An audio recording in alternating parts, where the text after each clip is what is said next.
বলবারে আমি আল্লাহ তোমার খালি হাতে ফিরাইয়া দিতে পারি না। শুধু শর্ত হয়েছে কি, পবিত্রতা অর্জন করা লাগবে।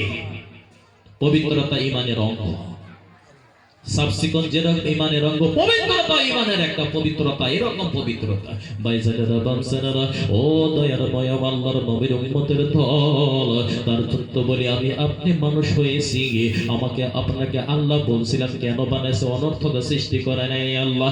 আল্লাহ রাব্বুল আলামিন বলেছেন বিসমিল্লাহির রহমানির রহিম, ওয়া মা খালাকতুল জিন্না ওয়াল ইনসা ইল্লা লিয়াবুদুন, ওয়া মা খালাকতুল জিন, দুনিয়ার জমিনে জিন জাতি এবং মানুষ ইনসা অর্থাৎ মানুষ জাতিকে আমি বানাইছি ইল্লা লিয়াবুদুন, আমি আল্লাহর ইবাদত করার জন্য দুনিয়ার জমিনে জিন এবং ইনসানকে বানাইছি।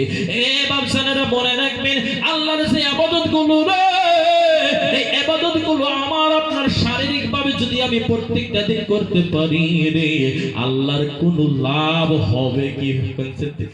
যদি আল্লাহর ইবাদত করি আল্লাহর কোনো লাভ হবে? আল্লাহর লাভ হবে। যদি ইবাদত নাও করি আল্লাহর কোনো লাভ হবে? লাভ তো আমার। হে বাপসানে, লাভ আপনার। যদি আল্লাহর ইবাদত করি আল্লাহর কোনো লাভ হবে না, যদি আল্লাহর ইবাদত করি আমার আপনারই তো লাভ হবে। যদি ইবাদত নাও করি আল্লাহর কোনো লাভ হবে না, আল্লাহর কোনো লোকসান হবে না, কিন্তু লোকসান তো আমার আপনার হবে। ঠিক না ঠিক?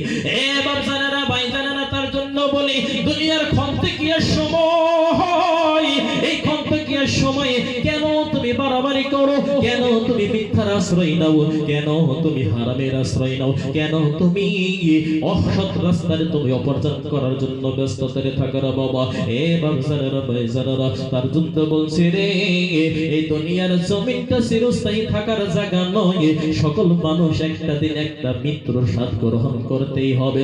আল্লাহ বলছে বান্দা, সমস্ত মানুষ নয় যাদেরকে আমি জীব দিয়েছি, সমস্ত জীবের একটা দিন একটা দিন তাদের মৃত্যুর স্বাদ গ্রহণ করতে পারবে। মৃত্যুর স্বাদ গ্রহণ করিয়া রে কিয়ামত পর্যন্ত আর সেই মানুষ আর দুনিয়ার জামানায় আসবে না। কিন্তু কিয়ামতের দিন সকল মানুষ কিন্তু দাঁড়ায়া যাবে। কিয়ামতের দিন সকল মানুষ কিন্তু সেই দিন দাঁড়াবে। আমরা ভাবতেও পারব না যে আমাদেরকে কিভাবে দেশে দিন দাঁড় করবে।